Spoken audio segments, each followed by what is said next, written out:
ఆస్తాకోస్తో ఇవాళ పురాణాల గురించి తెలుస్తుందంటే కేవలం చాగంటి కోటేశ్వరరావు గారి వల్ల, ఇంకా గరికపాటి వారి వల్ల అని నేను అనుకుంటున్నాను అనమాట. వాళ్ళు ప్రవచనాలు వింటాము, ఇంకా మనకి యూట్యూబ్లో ఆడియోస్ అవి వినటం వల్ల ఎన్నో రకాల విషయాలు మనకు తెలుస్తున్నాయి. యాక్చువల్గా ఆంటీ గారు నందీశ్వరుడికి అభిషేకం చేస్తాము సాయంత్రం అంటే అదేంటి ఎక్కడా చూడలేదు వినలేదు అనుకున్నాము. తర్వాత తెలిసింది.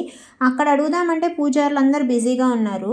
ఇంకా తర్వాత ఏంటిది అని చెప్పి యూట్యూబ్లో సెర్చ్ చేస్తే తెలిసిందనమాట. మన జాతకంలో కనుక ఏదో దోషాలు, తెలియని దోషాలు కనుక మనల్ని పట్టి పీడిస్తున్నాయి అంటే అప్పుడు ప్రదోష వేళ అంటే సాయంకాలం వేళ ముందు శివుడికి రుద్రాభిషేకం చేసిన తర్వాత సాయంత్రం నందీశ్వరుడికి ఇట్లా అభిషేకం చేయించుకుంటే చాలా మంచిది అని చెప్పి అన్నారనమాట.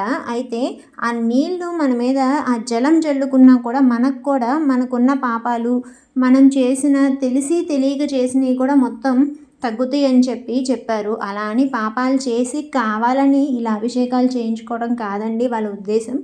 పాపమైన పుణ్యమైన మన పూర్వీకులు చేసిన మనం చేసిన ముందు జనరేషన్స్కి వెళ్తాయి అనేది మనం బాగా నమ్ముతాం కదా. అట్లా మనల్ని కాపాడుకుంటానికి ఇదొక మార్గం అని చెప్పి అయితే ఎప్పుడు పడితే అప్పుడు చేయరంటండి నందీశ్వరుడికి అభిషేకం.